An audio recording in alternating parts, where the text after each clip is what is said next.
Hello friends, hello loved ones. I am here as promised today with the one and only, do you have a lot of names? Let's go through all the different names we just talked about that I already forgot. We've got Syrene. Mm-hmm. When you were a local musician, you're still a local musician. I was gonna say magician. Can you do magic? Well, yeah, actually, I can do what kind of magic? Like sleight of hand magic, because there's no other props right now. Like, could you do a magic trick right now? Which is not good for a podcast because nobody can see your sleight of hand. No, I mean, you might have diarrhea later. Oh, great. That's about all I could do now. On the musical scene, the way I discovered this lovely person was Sarah Greer. I think the first time I don't remember the first time I saw you. I know you've done like the, you tell us what you've done. Don't let me just start naming the things you've done. If people have seen you before, where would they have seen you before? So I started doing music when I was 13. I started playing at like coffee houses and restaurants and bars and stuff like that. I've done a lot of stuff at Newnan Unplugged, a lot of songwriter circles at Newnan Unplugged, and a lot of locals know me from there. I opened for Richard Marx when I was a teenager. If anybody knows who Richard Marx is, he was really big in the 80s. I got to meet him. He's really cool. I don't know who that is. What's his song? Wherever you go. He's that guy? Yeah, that guy. Like a real famous song. Yeah, I opened for him. He still looks really young too. Like, actually, he's aged pretty gracefully. I was like, like, okay, Richard, I see you. And then who else? I opened for Colby Calais when I was 17. Don't know who that is. So what song does he sing? She sings. She sings. Yes. I'm yours. Wait, I thought that was like Jason Mraz. Yeah, but she's featured on it. Oh, yeah. Okay, I do know that one. Yeah. So you've opened for Jason Mraz. No, I've opened for Colby Calais. Who is basically Jason Mraz by extension, yes. Those are the big people that I've opened for. I got to share the stage with Kit Winger when I was 17 from the band Winger. You said Kit Winger? Kit Winger. Kit Winger, okay. I love how I'm like naming all these names and you don't know who any of these people are. See, I was homeschooled and I had a rule in my household that it wasn't until I moved out I was allowed to listen to non-Christian music. Oh. So when I was like 17, then it was like everything came in at once, all the good music. But before that, it's just like VeggieTales and... Oh my God. Okay, so I was homeschooled in middle school. My parents are pretty Christian as well. That's funny. I was, when I was probably about 16 or 17, is when I like started realizing, oh my God, there's like this whole world of media that I didn't know about. Right. My parents would like listen to every song that because this was back before you stream music, right? It's when you had to actually like download, pay for music, pay $1 for the MP3 off of Amazon or some shit. And anytime that I would want to buy a song, my parents would like, they would go online and they would read the lyrics to the song and make sure that there were no cuss words, nothing about sex, nothing promiscuous. And if there was, then I couldn't get the song. So it was, lots of cool music that I got into by the time that I was like 16, 17 and found ways around that. Sorry, Mom, but... Whoa, Mom, your child is... Sorry. A sneaky devil. She knows. When I was 14, my dad, he had an affair with my mom, right? So he went through this dark phase, and he had like an Eminem CD in his car that he'd listen to and get angry. So I'd like sneak into his truck at night when they were all asleep, and I'd turn it on and just listen to this one Eminem album. Oh, which one was it? What album? Eminem Show. Okay. And I would just be like, yeah, this is so much cooler. I'm gonna be a bad boy now. So that's what turned me into such a bad boy. That's when bad. I'm such a bad boy who does bad things. I commit crimes. So so you've opened for these people. What is your style? What is the music you do? Is it good? Well, that's subjective. Haven't you won like competitions? Yeah. So actually, last year I won a songwriting competition at Eddie's Attic up in Atlanta. So they do this thing every week, every Monday night. Eddie's Attic has a songwriters open mic. Anybody can sign up online ahead of time and go in there, and everybody gets to play 2 songs that they wrote. And then at the end of the night, you have like a panel of judges, right, that are listening to everybody. And at the end of the night, the judges pick their 3 favorite people that they like the best. And then those 3 people get back on the stage and play a 3rd song. And then out of those 3 people, they pick a winner for the whole night. And so this was like January of last year. I won that. And then twice a year, all the winners of the weekly open mics go to a shootout. And so I got to go do that last July. That was really cool. And I came in 3rd place at that shootout. The guy that won should have won. I admittedly don't remember his name, and I'm kicking myself for it now, but he was really good. Yeah, so I was not upset that I didn't win the shootout, but I did win the weekly open mic, and I almost won the shootout. So that was pretty cool. I won $100 when I won. Whoa! $100 cash prize and a bottle of bourbon. So that was pretty cool. Whoa! Yeah. What else have I done? I mean, I've done lots of contests. That's really the only one that I've won, though. It was a songwriting contest. I've played at Bluebird Cafe up in Nashville a few times. That's not really a songwriting competition. It's just more of a showcase. I've done lots of songwriting showcases, with like Chris Yeoman's Newnan Unplugged, like I said a minute ago. It's funny that I know who that is. I didn't know any of the famous names you mentioned, but Chris, yeah, shout out to Chris. Yeah, we love Chris. Way to go, dude. Although your band won Best of Kauai 2025, and my brother has 2 bands in Newnan, and you beat out both of his bands, so I'm kind of mad at you for beating my brother. Didn't Doug Keys, Mr. Keys won last year, didn't he? I don't know who Doug Keys is. You don't know who Doug... Sounds like a politician. Hey, Doug, if I hear your feelings, Doug, hit me up, because I am so scared of a dude named Doug. Oh, I opened for Michelle Malone one time. He plays with her. She I think she did some shit with the Indigo Girls or some shit like a long time ago. I don't remember. Michelle's really cool though. I like Michelle a lot. She's a really good artist. She's really sweet. I was 17 and in school at CEC actually, and because Doug was one of my teachers. He had her come in to talk to the class one day. I think actually they might have been recording something, come to think of it. And I did audio classes, and she heard me. Yeah, I'm so cool. But anyway, she heard me. I don't remember how it happened, but somehow I ended up playing one of my songs to her at some point in the day, and one of my original songs that's still out to listen to. If anybody still listens to that album, I don't know why. But I played it for her, and she was like, "Whoa.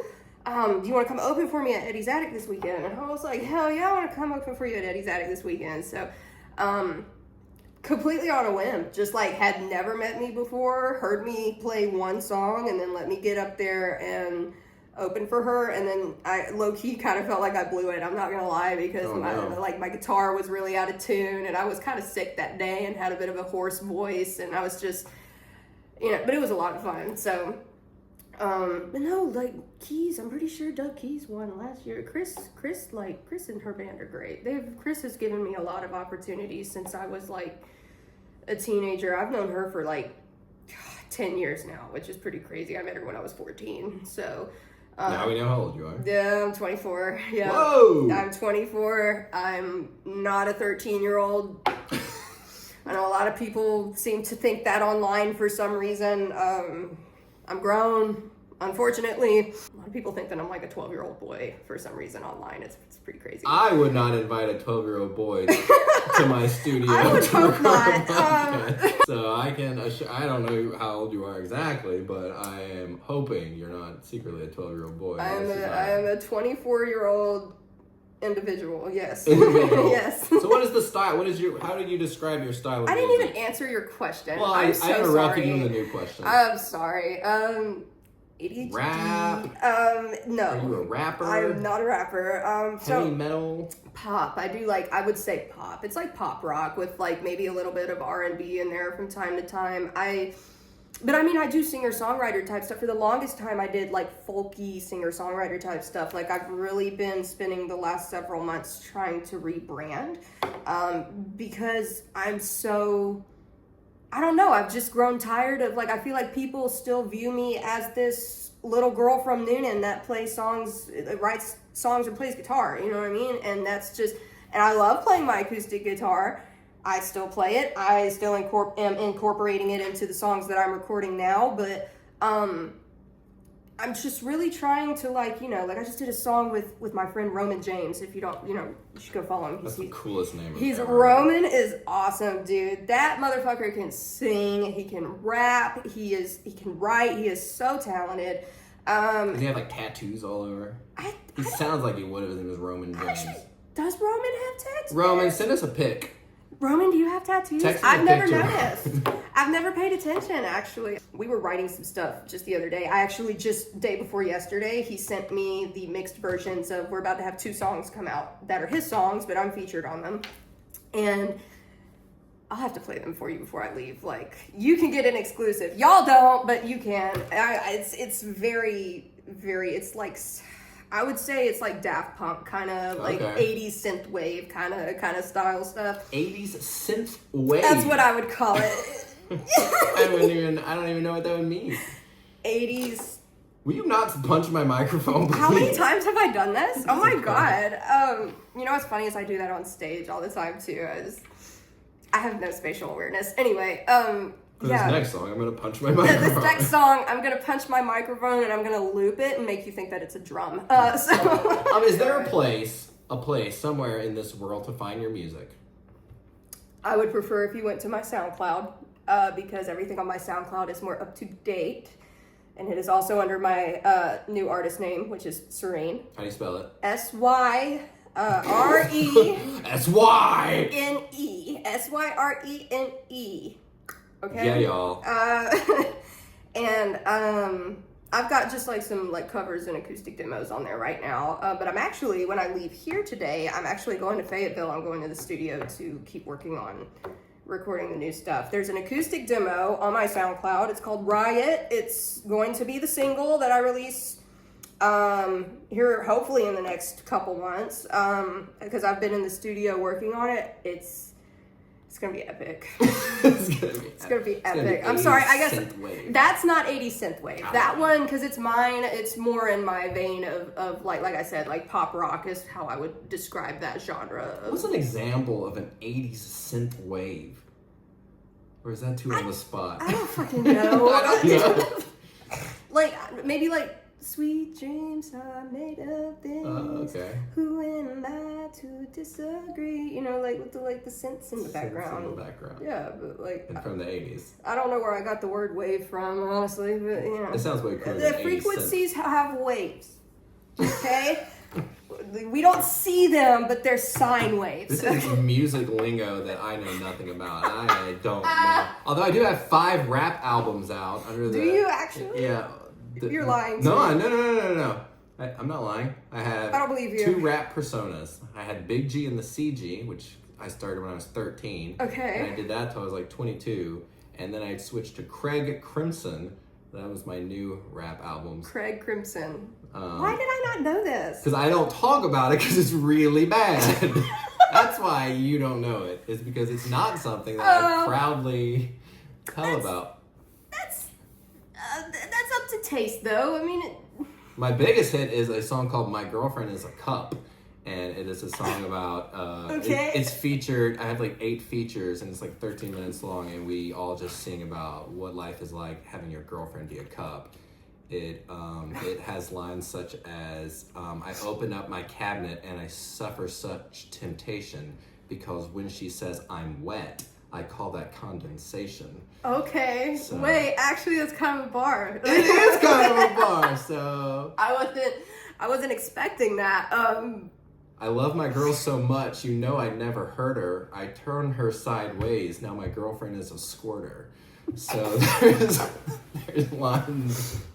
I died. I'm dead. That just killed me. So if you've ever wondered what it'd be like to date a cup. Oh my god. I'm trying to get Skinny's Bar and Grill. You ever sung at Skinny's? I've never been to Skinny's, and it's crazy because they literally are like, well, I don't want to give away where my parents live, but it's very close to where my parents live. So like, I've just never been in there. Like, I'm trying to get them to let me do a spoken word of that song, like poetry, but they haven't let me yet. Skinny's Bar and Grill. Bar, okay, yeah, right. Yeah. They need poetry.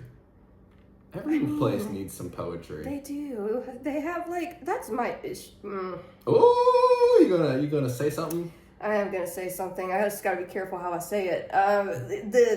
it's my thing with the music scene in Newnan. Is it's just like, that's why I've been trying to venture out in Atlanta more. I mean, I've been working with like a lot more like artists like that are based in Atlanta less than I have been with artists that are based in Newnan. And that's nothing against. I love the musicians in the Newnan music scene. I have no complaints. There are amazing musicians. They're great people that I get to share the stage with here in Newnan. My issue is the venues. We don't have like real music venues here. It's bars, grills, coffee houses, Vinyl Light. Like, that's it. Like, that's all that we have. I'm trying to think. And Vinyl Light doesn't count. If Vinyl Light, like, what? I mean, yeah. I mean, you don't have to agree. I don't think Vinyl Light counts. they have an open mic night. Do they really? Yeah, they do, actually. They do not promote it very well. They used to. I don't know if they do anymore. No, they don't. It's one of those things, like, if you know, you know. Gotcha. That's the best way to promote an event. I know, right? Like, get it together, Vinyl Light. Come on, Jesse. Yeah, Jesse. I don't know you, but damn it, Jesse. Actually, Jesse, you're really cool. That was from the heart. Yeah, Jesse, you're really but cool. people need to know that you have an open mic, Jesse. Yeah, I need to do spoken word about my girlfriend being a cup. Yeah, see, you know how much talent there is here in Newnan. And actually, that was another thing. I'm actually being serious right now. There's so much talent here in Newnan, but because of the venues that we have here, the only kind of music that people really want to have in their businesses is country and blues and folk, you know. And that's nothing against that kind of music. I love country music. I love folk music. Name every country music song. Alright, continue. Every country music song? Yeah, if you love it. I mean, I'm gatekeeping every country music yes, song. actually, as a matter of fact, I'll have you know, I do know every single country music song. Actually, I do. I'm just not gonna tell you. There you go. I'm just gonna keep it to myself. No, that's my issue with the music scene here. Is it's just like, because I've always done, especially when I was a teenager, like I've always done like covers of like pop songs, you know, like Katy Perry, Taylor Swift, Meghan Trainor, like that kind of stuff. And I'll throw in like some like Lenny Kravitz or some James Brown or things of that nature, you know, like the Beatles, older songs. I'll throw in some like classic rock. Don't let my dad hear that. Oh, my dad is a big Beatles fan. Of course he is. How old is he? Like 50? 54. Yeah, all 50-year-olds are Beatles fans because they don't know how to have personality. Oh, I wouldn't say that. My dad's he's just a Virgo. He actually has a lot of personality. He just doesn't want you to think that he does. What a Beatles fan thing to do. I know, right? Actually, I do a cover of Blackbird by the Beatles. It's one of my favorite songs to play on the guitar because it's finger picking. And a lot of people, there's this crazy, for some reason, old men think that I can't do anything other than play the same 3 chords. So the moment that I bring out Blackbird, they're just gagged. They're like, oh my God, playing Blackbird. Oh. It's a very difficult song to play. But I mean, it's also one of the first songs that I learned how to play. I played it for a long time. So it's, but it's always been, you know, I've always had kind of a hard time in the Newnan music scene for that reason, just because the kind of music that I play is typically not the kind of music that the demographic around here, lack of a better way to put it, wants to hear, you know?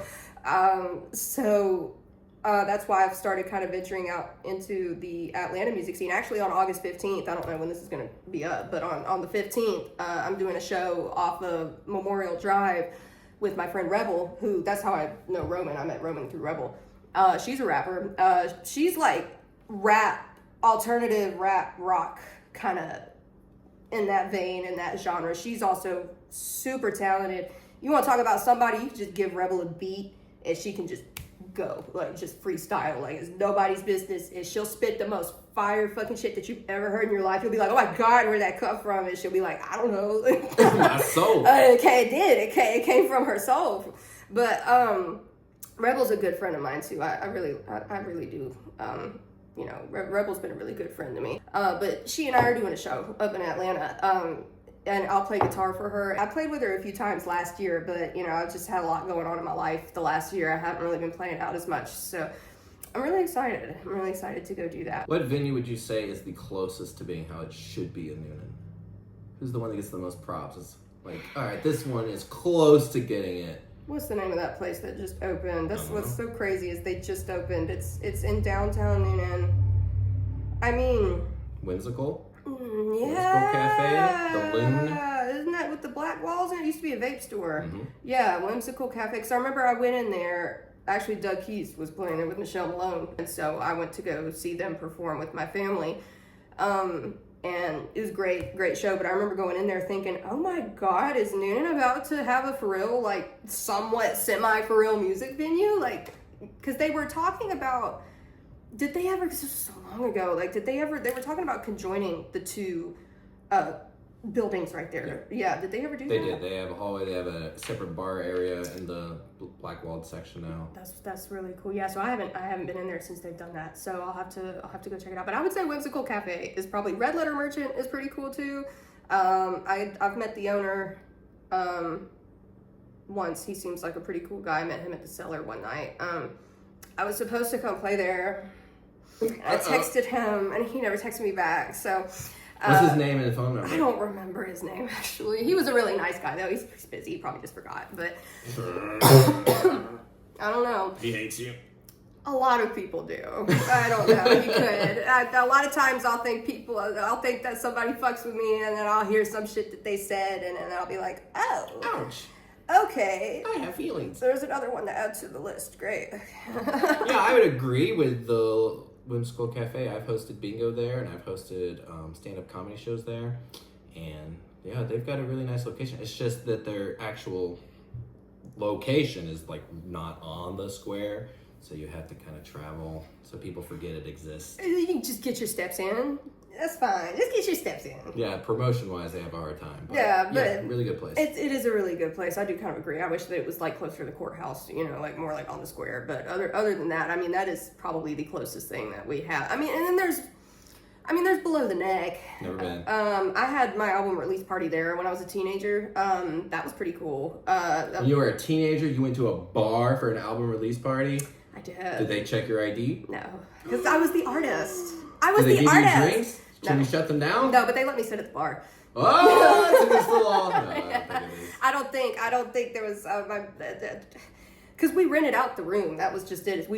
My memory is that the label I was signed on at the time actually rented out that entire space for the evening. So I think that's why it probably wasn't a big deal. I was turning 18 in like 6 weeks at that point, and I sat at the bar and I was the person saying I didn't order anything at the bar, so it wasn't a big deal.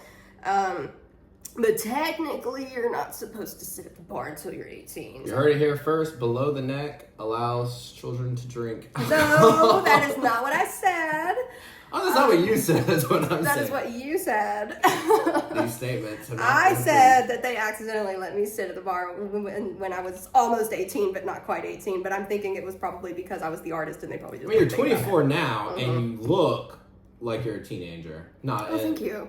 So sometimes I think I look my age. When you were a teenager, did you look like you were like 9? Yes. Okay. Yes, 100%. I got bullied so much for it too. People made fun of me all the time because of how young I looked, and now they all rankly. All y'all bitches that I went to high school with. I still look good. Let's more or less name the 3 ugliest people you went to high school with. Are you for real? First and last name. Oh my God. Are you for real? Okay. No, I wasn't for real, but you were so excited. Maybe not like ugliest, but the ones that have aged the worst. If I do that, well, I haven't talked to a lot of them. If I were to do this, I would have to say ugly in terms of their souls. Yes, and I don't mean to sound cheesy, but like my grandmother always said, pretty is as pretty does. You can do your hair, do your makeup, however which way you want to do. But if you're not a good person, or if you at least don't try to be a good person, like, it doesn't matter. If you treat people like shit, if you don't treat people with integrity, it doesn't matter how good you look. You know what I mean? So, like, I'm not somebody who really, most of the time, I really don't even pay attention to how somebody looks, because that, to me, is just a surface level. Like, I care about what's in here. You know what I mean? So if I were But she said in here, she pointed at her heart. Yes, my heart, not my tits. So, if I were to, well, actually, yes, both. So, anyway, for those who didn't know, the heart is behind the tits. The left one specifically. But anyway, no, if I were to do that, I would have to rank them from who was the top 3 meanest bitches in high school. But I don't want to dox anyone. They know who they are. They know exactly excited. who they are, and I bet they're watching this. So, yeah. Okay, you know who you are.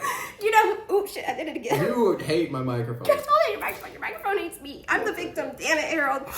You're the victim. Anyway. Alright, so we talked about your music Yes. for 30 minutes. Yes. Which has been great thus far. It's not enough. But that is only half of what makes you you. Is it?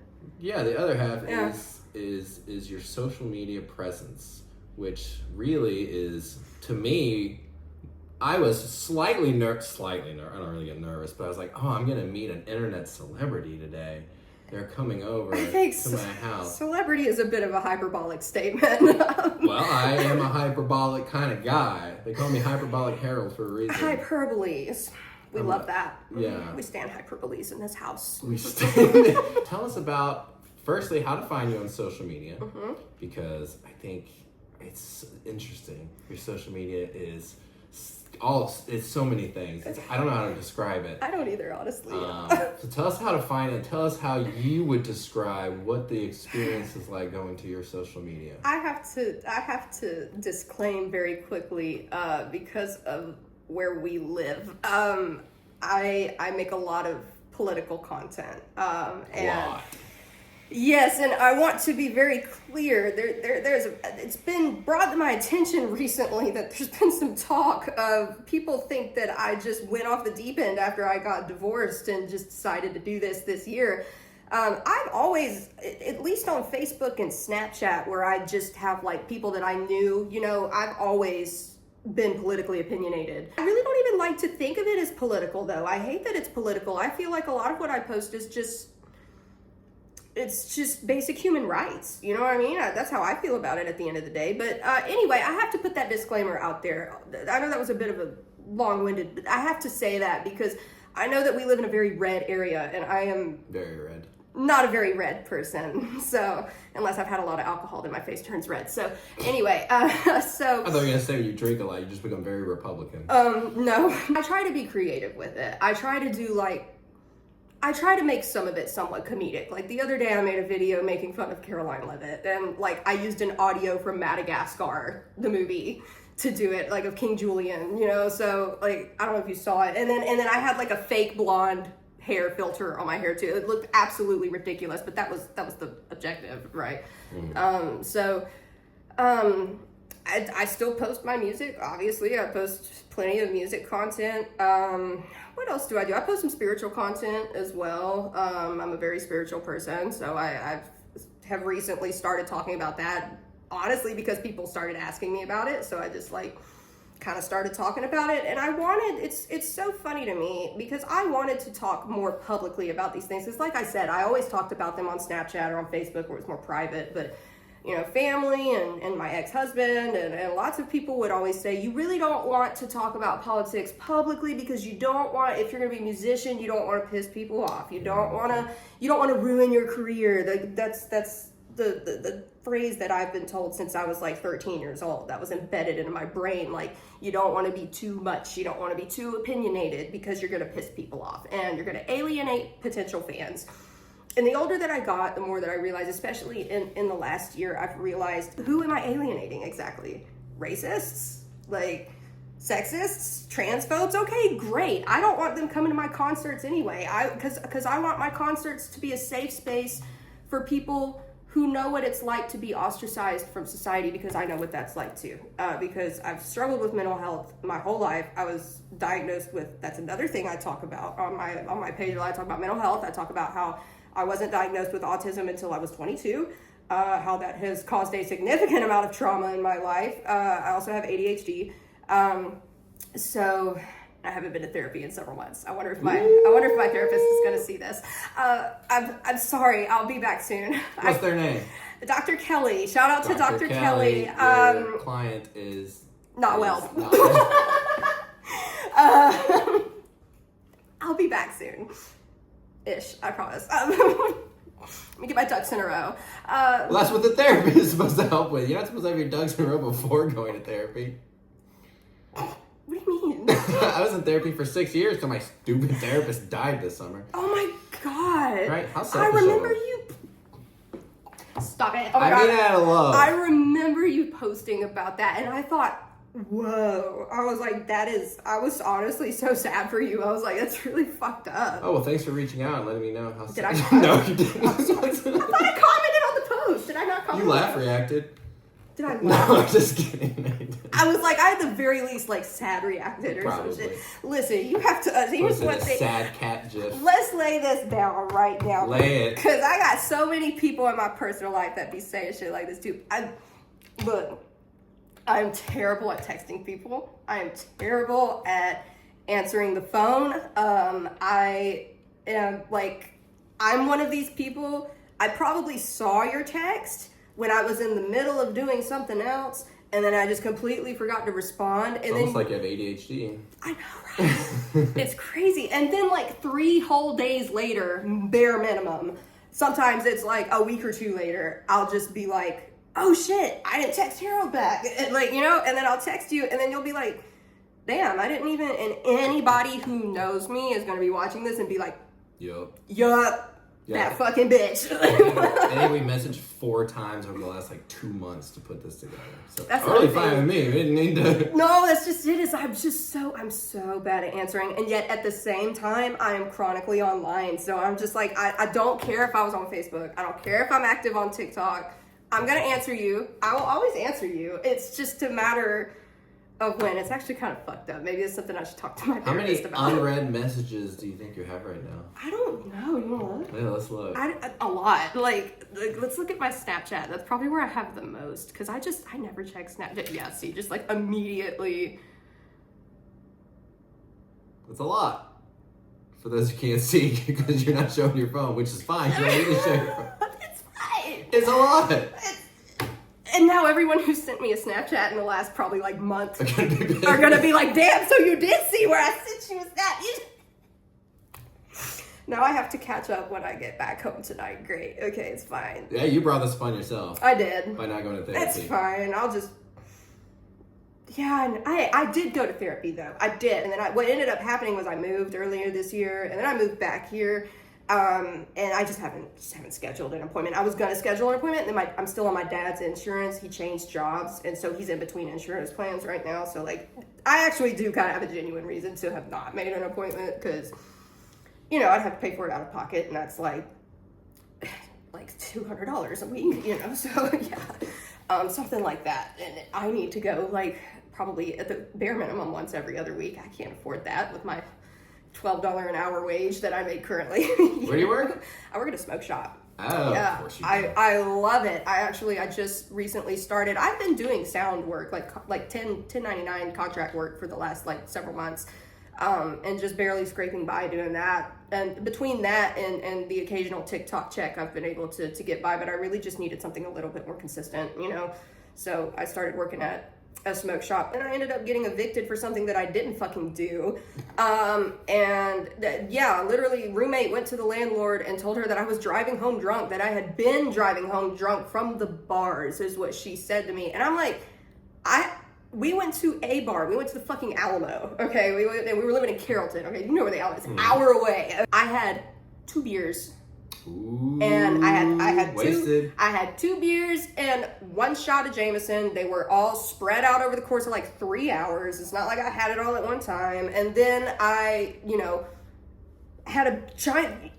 Their fucking pieces of pizza are huge. Like, I don't understand. I ordered 2 pieces of pizza thinking that I was gonna get like Pizza Hut size slices of pizza, and they gave me like a quarter of the fucking pizza. I was like, I couldn't finish it. But was it good? It was pretty good. It's not as good as Carvella's, but Fabiano's is all right, you know. We were there for like 3 hours, and when we left, I sat in my car for 30 minutes just like scrolling, you know what I mean? The fact that I remember all this tells you that I wasn't drunk, you know what I mean? And then I drove home, but before I went home, I stopped at a QT. I got a peanut butter and jelly sandwich because I was hungry again, and a Gatorade. You didn't finish the pizza.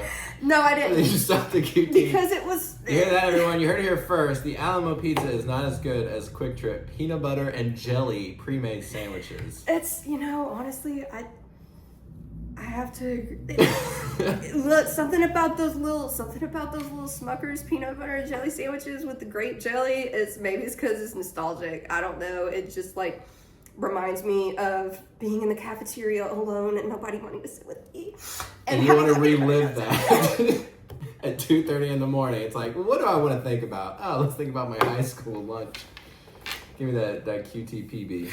Oh my god, yeah. So, yeah, I did that, and then I drove home. So even if I was a little bit tipsy, which I wasn't at that point, but even if I was, like, I had sobered up by the time I got home. You know what I mean? I'm almost 25. I've been drinking since I was 17. I think I know my limitations. That's against the law. Yeah, but I'm of age now, so what are they going to do about it? I mean... Retroactively, you're in Not trouble. Regularly. I wasn't regularly drinking until I was like... I thought it below the neck they gave you alcohol when you were underage. No. Something like that. No. You're going to get, like, the fucking, like... The police are going to, like, come and swat below the neck or some shit now. If they listen to this in context, they will know. Now, below the neck does not give alcohol to children. It was a joke. Somebody's gonna take it seriously. Some little Karen up the road is gonna see this, take it way too seriously. So you were driving home drunk? Yeah, no, I wasn't drunk. I was not drunk, but she went and told the landlord that I was. So we both went to the Alamo together, right? And was she in the car with you, or? No, we drove in separate cars. That's what fucked me up. Is I'm like, if you thought I was drunk, why didn't you offer me a ride home? You obviously don't care about my safety. Oh, I wasn't drunk. That's right. You know, like, and if I was drunk. And I told the landlord this too when I talked to her. I was like, look, if I was drunk, I would have rode home with her. We were coming from the same place and going to the same place. The last time that I went to the bar was also at the Alamo on my birthday, which was in May. And I got plastered that night. And guess what? I had somebody drive me home. I planned it because I knew it's my birthday. I knew that it was my birthday and that I was going to get plastered. And I'd like to think of myself as a semi-responsible adult, right? I don't drive drunk because addiction runs in my family. I've heard so many horror stories of people driving drunk and getting in accidents. It's a morality thing for me. So the landlord texts me and she's like, it's been brought to my attention that you've been driving home drunk from the bars. Those were her exact words. And I'm thinking, what? Even if you were. I'm a grown adult. Why is that the landlord's? That's what I'm saying, because she has animals. I was living on a farm over there. She's got a whole farm, okay? Which, by the way, she wouldn't have that if her mommy didn't buy it for her, okay? Yes, I said it. That's all farms work. But yeah, her mommy bought it for her because when she was 17, she kicked her out because she was taking birth control without her permission. And then her mommy felt bad but didn't have the accountability skills to actually apologize, so she bought her a house instead. She's younger than me. That's what fucked me up. She's 22. I'm like... Your landlord? Yes. Okay. She was younger than me. She lived in the house with us, right? Like, but it's her house, so I respected and called her the landlord, right? Because she owns the house. The mortgage is in her name, not her mommy's. Like, yeah, I get it. You've got 2 horses, and guess what? Guess who's the one out there at 7 a.m. feeding them every morning after I got home from work at 2 o'clock in the morning? Me. And then she tried to, once I said, yo, I haven't been driving drunk, my roommate texted me, and she was like, well, she's saying that you haven't been carrying your weight around the farm. And I'm like, you two are already up in the morning to go to work. I'm getting home from work at 1 a.m. in the morning after a long day outside in the heat doing like sound at a wedding or some shit. Guess what? I'm up in 4 hours feeding her fucking horses. And you're telling me that I'm not carrying my weight? Are you serious right now? I cut your grass? Are you serious right now? So that's when I was just like, okay, she had given me a month, and that's when I was just like, no, because if I stay a month, I'm gonna have to pay her another month's worth of rent. I'm not gonna do that. If you're kicking me out, I need that money more than you do. So I was gonna just leave anyway, and then I came home at 1 o'clock in the morning after band practice that same night, and I was locked out. So I knocked on all the doors, I called them, I knocked on the windows, nobody came. So all my stuff was in the house, I didn't have my toothbrush, nothing. They, like, I don't know what the deal was. So they to me, it just kind of felt like they just wanted me gone anyway. Just stolen one of their horses. Yeah. See, but, like, that's too much work. Horses are I stole her conditioner. Like, that's wow. fine. Like, Right. There's a hair mask and my roommate had just shaved her head anyway. She didn't fucking need it. So I've got colored hair. I needed it. Yes, I stole your ghost hair mask, you bitch. You deserved it, okay? And I'm getting a lot more use out of it than your bald ass is. That's mean. Shit, getting me kicked out over something I didn't do. How long ago was that? Like less than a month ago. Oh, so yeah, it's still fresh. Yeah, so I don't give a fuck. So her hair hasn't grown back yet. No. Well, once her hair grows back, she needs it. Well, she can buy another one. I have colored hair. This is not my natural hair color. Natural hair color. It is strawberry blonde. Oh, is it really? Mm-hmm. Yep. Fun. I'm gonna have to look for old pictures. I can find one right now if you want. I Sure. can show you. Ew, I still haven't deleted the pictures of me and my ex. Which is normal. I need to do my that. Facebook is full of me and my exes. It's just too much work. That was like, I was honestly, shout out to my ex-husband. I was mad impressed because he went and deleted that shit within like a day of us divorcing. I was like, damn, that motherfucker was ready. Trying to prove a point. And then he did. You proved your point, honey. Yeah, there's look. Doug We Keys. are looking at it. That is Doug Keys That's and Doug you Keys. with strawberry blonde Dirty. hair. It's like dirty strawberry Doug blonde, Keys yeah. looks like a 80s professional wrestler. Now we have to show everyone what Doug Keys I'll looks share like. this on the We have to. the socials. Can y'all see? There's Doug Keys. That's me and Mr. Keys. And Mr. Keys. How old are you in this picture? This was just a couple years ago. Okay. Yeah, I was So the like new hair is 22 kinda probably. new. Yeah, no, I just did my hair like after I got divorced. It was like a post-divorce thing, yeah. But now, in my defense, I've had my hair this color before. It wasn't like too sporadic. I had been thinking about dyeing my hair this color again for a while. Because, you know, I went back and started looking at old pictures of me from when I was like 15, 16, had my hair this color last, and thought, damn, I kind of look good with dark hair. Did you do anything after the divorce that, like, you look back on now, you're like, that was real dumb, but I was struggling? Nothing that I can say publicly without getting in trouble. Okay. You stole something else? I mean, I stole a bottle of his whiskey. He didn't need to be bold. It wasn't even his. It was ours. It was a wedding gift. That's why I didn't even think about it as stealing it, you know? Yeah. And when I did it, like, when I went over there to get it, it was an inexpensive bottle of scotch. Sorry, it's a bottle of scotch. It was like an $80 bottle of scotch. And it was a wedding gift from one of his groomsmen. Shout out to Heath. Heath? Way to go, Heath. Yeah, I'm pretty sure he unfollowed me because he's a Republican. But anyway, he gave us that for our wedding. And we never really touched it because we knew how expensive it was. I think we tried it like on our honeymoon.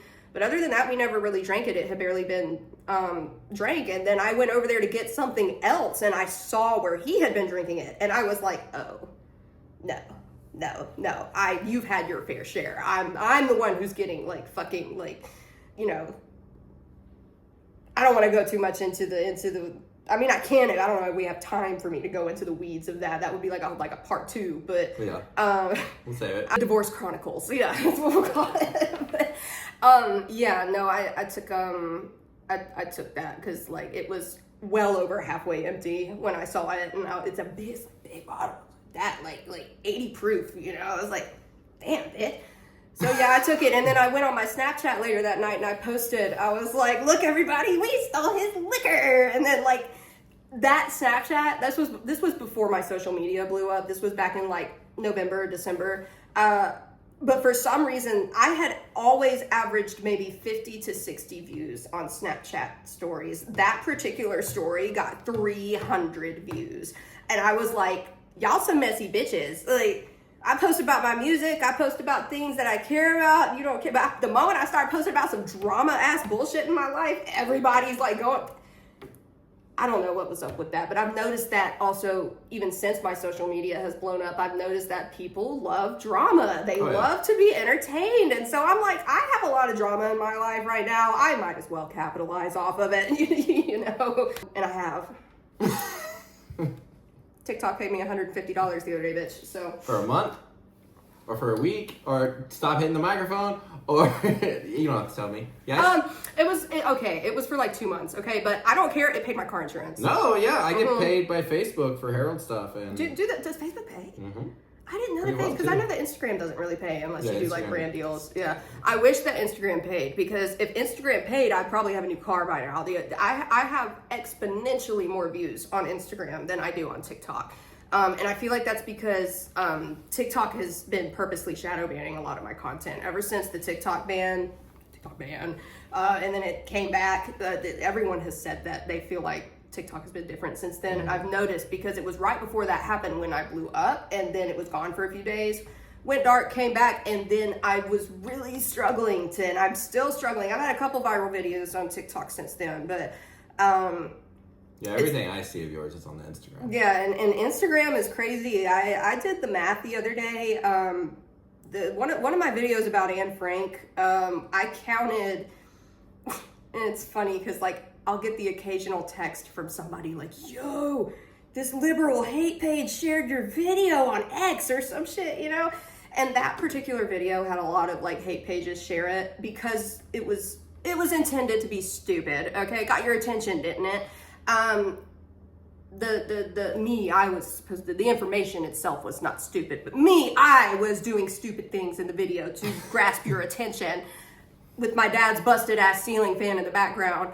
That video averaged, I think, when I counted like all the views on those pages on X, I got like, there was one page on X that said that 4 million people had seen that video. Of course, on my end, on my original video on Instagram, it still said 200,000 views. But I counted that. There were like 2 or 3 other hate pages. I think I got close to 10 million. Like when I counted it. What does it feel like when it's shared for hate versus when it's shared for agreeing with you? Does it feel different? It depends on the context, I think. Because sometimes people will share things to be hateful, and maybe it's just because my empathy, I'm still trying to learn how to use discernment with my empathy, but I feel like a lot of times I'll look at where people are trying to be hateful and I can't help but just see ignorance and feel bad for them. Mm-hmm. You know what I mean? Other times, it's so outrageously stupid that it makes me laugh, you know, a lot of times. More than anything, I think that's probably the case with hate comments, is that people will go to the most extreme levels to try to make me feel bad, like insulting how I look, insulting how I sound. A lot of times, something I've noticed here lately is that people will find a political video of mine, disagree with it for whatever reason, then they'll go and find a video of me singing, and then they'll go comment on the video of me singing, "You can't sing." Or I had somebody comment some shit the other day, "I'm a DJ and I think your voice sounds really thin. If I was gonna have to mix you, I would have to do a lot of work." That's so specific. And I'm thinking to myself, I didn't respond to the comment, but I was thinking to myself, damn, you're a lazy DJ. You tell me you don't normally equalize and compress your vocals when you're doing front of house? I mean, the fact that he said he was a DJ anyway, to me, I'm like, okay. So you do transitions. I love that for you. So do I. But like I mean, my boss John, you know, shout out John. Not at the smoke shop, but at my other job doing shout sound. Out other John. Yeah, John is a DJ. I have mad respect for DJs. Mad respect for DJs. It's a lot of T's. We're gonna get our consonants in there, like ASMR or something. But yeah, there's that's kind of typically how every now and then, I'm not gonna lie, I'll be honest with you, every now and then I'll get a comment that'll get to me, you know. I'm a human being, you know, like I love to portray myself as this like don't give a fuck kind of person, but deep down I do kind of give a fuck. Every now and then I will read something, and you know, when somebody sends me a DM saying that they're gonna show up to my house and rape me, or that they're gonna murder me because I don't like Nazis, you know, that to me, yeah, that's disheartening. And I think to myself, damn, and y'all are saying that it's the illegal immigrants that are doing that shit, and you're in my DMs threatening to do that shit to me. That's wild. When I first started like really taking, because after the divorce I started taking my content like a lot more seriously. I felt like I had something to prove, you know what I mean? Because he would always tell me, for years I wanted to post this kind of content, and whenever I would have an idea, he would just immediately shoot it down. Just like, no, that's stupid, you're gonna be cringy, you don't want to be one of those people, you know, especially when it came to like my mental health and my political content. Now I realize in hindsight it's because he cares too much about what his family says, and they all kind of have this taboo, we don't we don't do that kind of attitude when it comes to that kind of stuff. And they're also very conservative. They're a police family. For the longest time, I wanted to make this kind of content, and I just didn't because I let people talk me out of it. So when we got divorced, I was like, oh, I'm going to show him. You know what I mean? Because he said to me when we got divorced, one of the last things that I remember him saying to me was something along the lines of, I hope that you realize what you lost, and I can't wait to see your sorry-ass excuse of a music career go nowhere because all you ever do is talk about it and you never actually do anything with it. That's what he said to me. What a charmer. Yeah. He loves to think of himself as a charmer, too. So when he said that to me, I was like, oh, okay. That's like fuel to me. And even hate comments, a lot of times, like, it's fuel to me. Like, I mean, I'll respond to a lot of them. I'll do like video responses to them. And then when people do, when people share my stuff, like, in support, like that, obviously, like, just like, I'm humbled by it. You know what I mean? It means the world. I mean, I had like people from Germany. I've had people from Germany sharing my posts saying, yeah, actually what's happening in the United States is very similar to what happened here. This person is right. And y'all are not being reasonable. So that kind of stuff to me is really cool to see. And especially when people share my music too, obviously. Like that's, you know, that's, cause that's like a piece of me. You know what I mean? Like my opinions are part of me, my morals, my values, sure. I express them, but there's something different to be said about when you have an art form that you make. You know what I mean? There's a difference between me making a video just bitching about something and then me making a video showing you a song that I made. You know, 'cause the song was like it was a whole situation more than likely that I had to interpret and that I had to release in the form of some kind of art, you know. Do you ever pull from your like more political stuff for songwriting, or do they stay more personal? My next, it's both. But my next single actually is pretty political. I wrote it about, and again, I hate to think of it as political, but I wrote it about growing up queer and autistic, even though I didn't know I was autistic, in the South, in the Bible Belt. You know, just growing up very misunderstood by people. People never really understood me, and to this day, I have a hard time understanding people too. And so that's kind of what the song is about, is just reclaiming your power. And you know, it's called Riot. The hook says, watch your back, bitch, I'm gonna start a riot. You know, I'm the shit and I'm done being quiet. That's the hook. So, I know where I come from, don't need you to tell me. That's the verse, you know, so that's kind of what it's about. I've got another song that I've written, and there are snippets of all of these on my socials, by the way. There are, there's one that I wrote, actually, after my ex and I had a political disagreement. I wrote a song called Apathy is a Luxury. And there's two videos of me playing it live, actually, on my Instagram. One of them is fairly recent. The other one is from right after I wrote it. And I remember, so you have to scroll to find it because it was like well over a year ago now. But I remember like him seeing that after I posted it. And he was like, you obviously wrote that about me. And I was like, okay.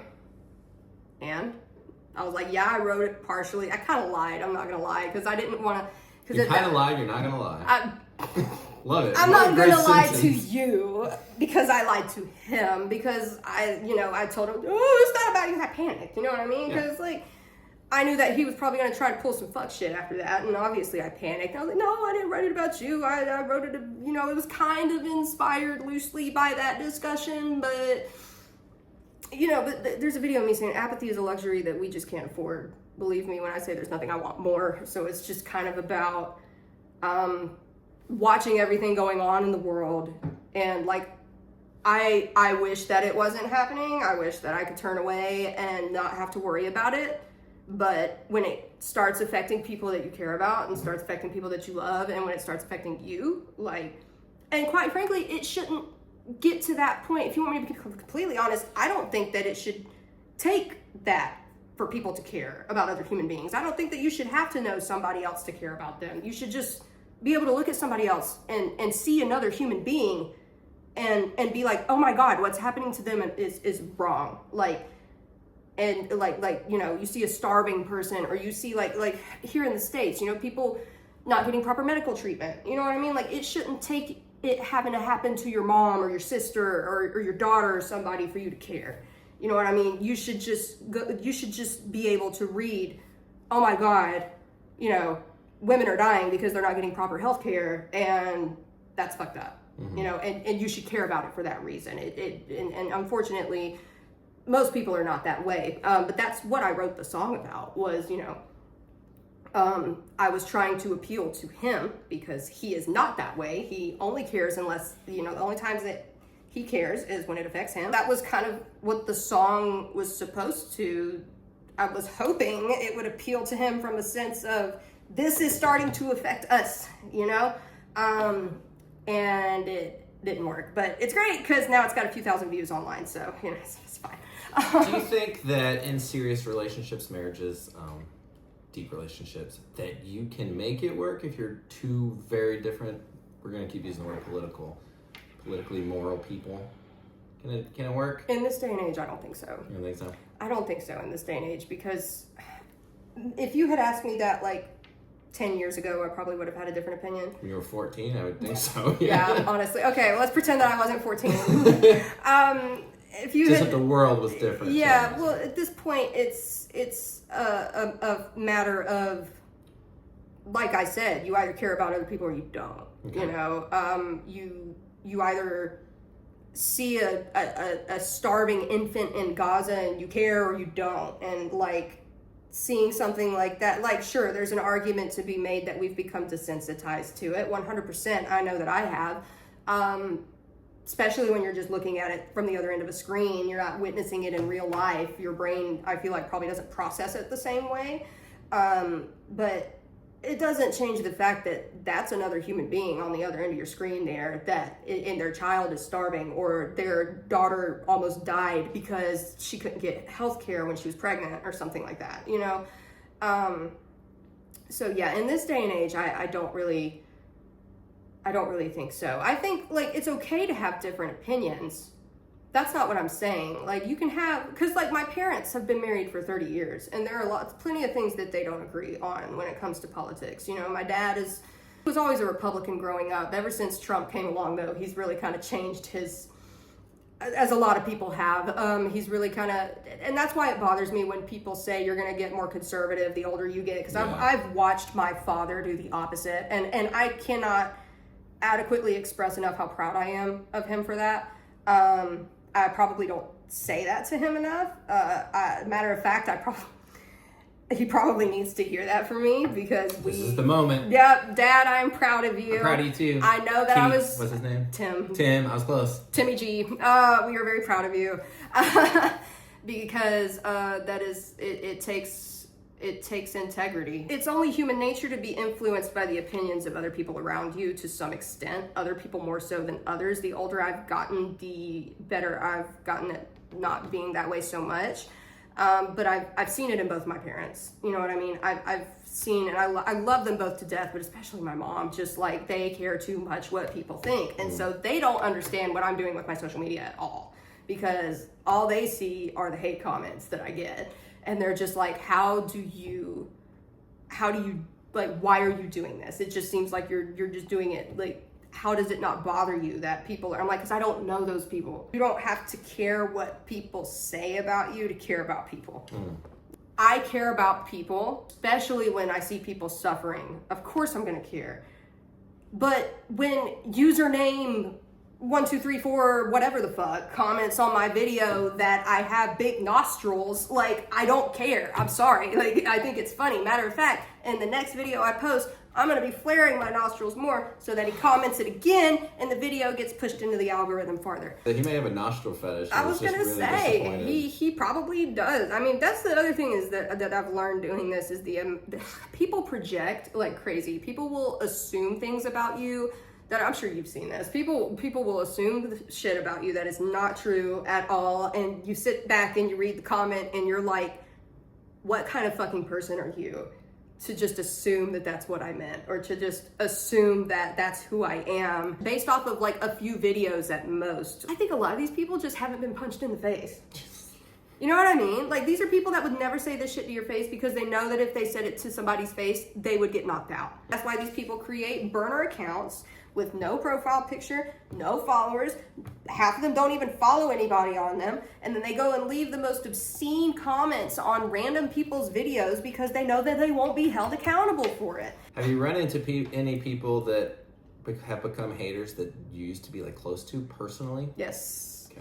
Yes, actually. You don't have to name them, but... It's just like former friends, you know, people that I went to school with and stuff. There's a couple that know exactly who they are. Watch every single story that I post. I mean, former coworkers also, you know, I've had like people that I used to work with, conservative Trump supporters, because I worked with them. I used to have Pride and BLM bumper stickers on the back of my car once upon a time when I worked with them, so... You know, they know that I've always been like this, but for some reason, ever since I started getting the views, like, same thing. It's just like, some of them are like the first people to watch every single thing that I post. It's crazy. And I don't know if they know that I see that, but I'm like, dude, I see you watching every single story that I post. And not only that, but you're among the first 5 people to see it. I have 20,000 followers, and you're one of the first 5 people to see my story. I get like minimum 200 views a story. Like, that's impressive. You're looking for what I'm posting. Like, it's obvious. Like, you know what I mean? And like other exes, you know, I have like previous exes that look at my stuff from time to time, who also know who they are. Yeah. So. Timmy. That's your dad. No, that's weird. That is weird. I can't name another name. Keith. Who's the... Keith. Okay. Tim Doug. No, Doug Keys. That's his name. I have an Uncle Keith. Everyone does. He's gay. Oh, is he? My Uncle Joe. Everyone has a gay uncle. Yeah, my Uncle Joe, my Uncle Keith. My Uncle Joe's my biological uncle. My Uncle Keith is his husband. So, yeah. Mm-hmm. They've been married for 47 years. Jeez, that's too long. Yeah, I know. I don't know how they haven't killed each other yet, but I got mad respect for them. Shout out to Uncle Joe and Uncle Keith. My Uncle Joe is a Holocaust expert, actually. He's Jewish, and he's spent several years of his life studying the Holocaust. He's contributed some research to the DC Museum. He's written a couple books, not about the Holocaust, but just, you know, like, he's an author. So Joseph Nix, go check him out. Go check out Joseph Nix and Keith. He's fabulous. His husband. Fabulous dwelling, yes. Is he like one of those, like...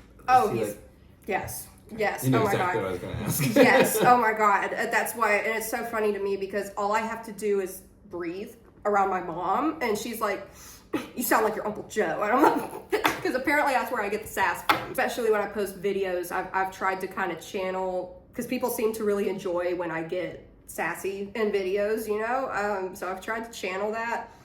And he lives for it. My Uncle Joe, like, lives for the sass. He's like, ooh, girl, you told him. Yeah, shout out to Uncle Joe. So, what do you feel like, I don't know if saying, is there any hope for, but we'll say that because that's not what I'm going to say. Is there hope politically for Newnan? Or are they too far, in your opinion, are they too far, That's a good question. Like, are they too red, too Trumpy? Because I feel like personally, I think the first time Trump ran, they were really, really, really into it.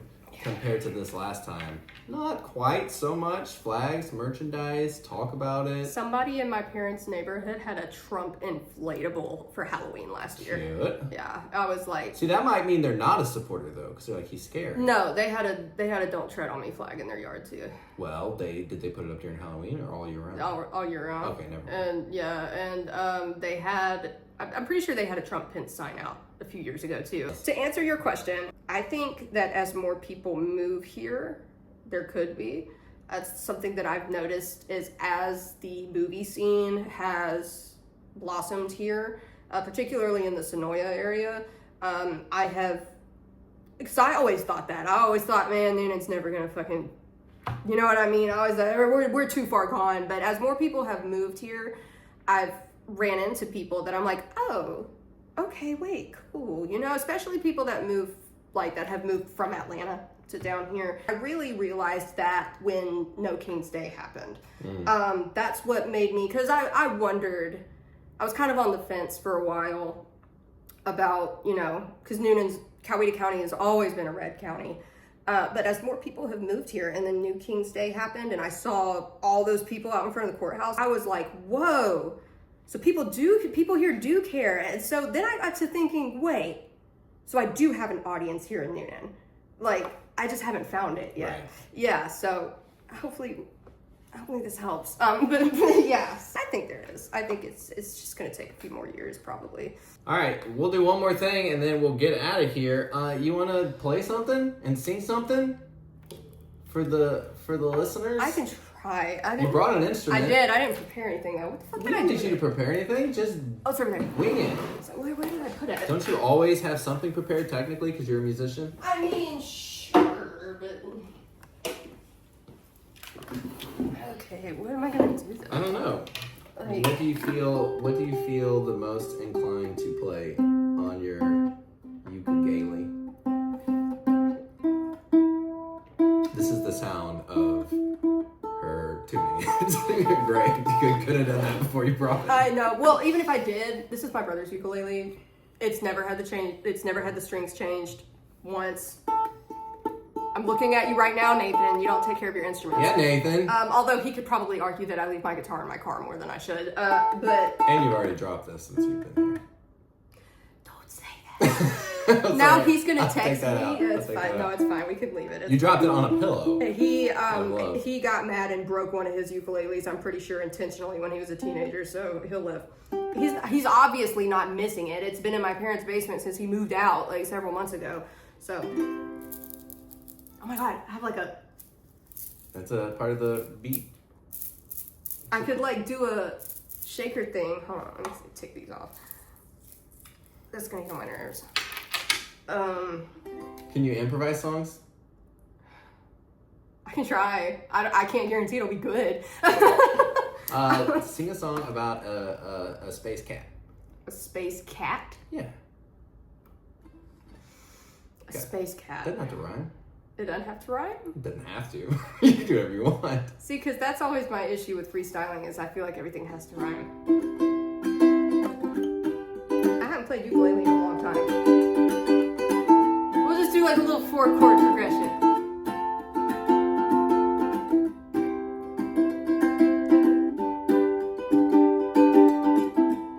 Okay. I don't fucking know. If you want to do a song you know, we can change No, because this is a challenge. I just need to think about it for a second. it. It's the best kind of improvisation, the kind that takes a long time to think of. But if it... That's an improv teacher. That's what I teach. I say, yeah, take as much time as you need before you talk. I'm better at improvising acting than I am at music, but I can try a space cat. Once was a cat that went to space, cause he never really ever could find his place. Oh. I don't fucking know. On a rocket ship. He went on a fancy trip. Oh. There you go. This is great. Yeah. Yeah! He went to Mars. Oh, keep going. Saw the stars. And he looked down and he's like, what the fuck are we doing? I don't know. Yeah. You did it though. I did. Hold on. Now I feel like I have to like make up for that. Hold on. Can I reconcile? Can I do a song that I know? Okay. Okay. I'll just do a little like here, we'll do the song I was talking about. I still feel like this is out of tune now.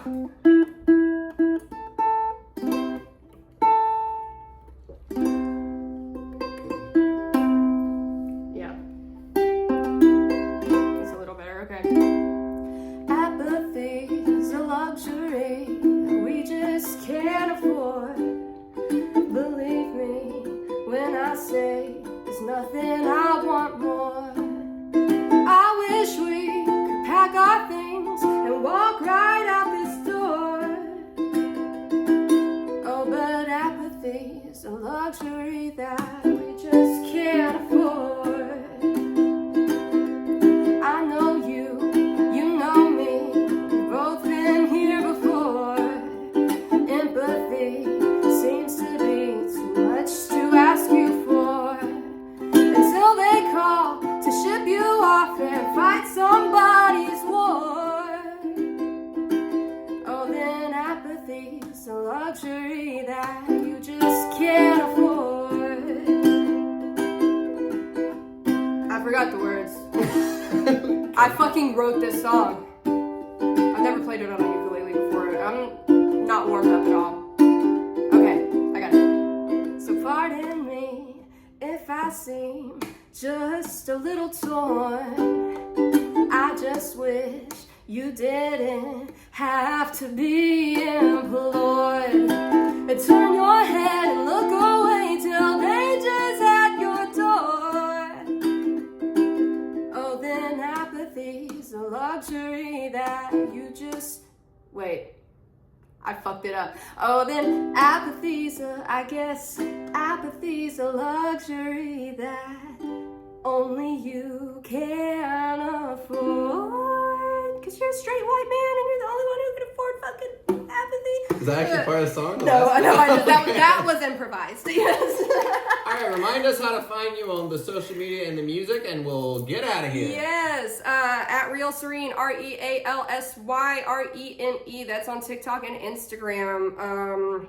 Go follow me. Should we do a part 2? Where's your music? My music, Syrene, Syrene on SoundCloud. If you really want to go dig, and this is for the locals only, okay? Locals only. If you really want to go dig, you can go search Sarah Greer on Spotify and on Apple Music. All that stuff is still up there. Just please listen to it with a grain of salt. I listen to that stuff now and I cringe, and I think it's a good thing. I think it means that I've grown since then, but... You should make yourself cringe when you look back on it. Yeah.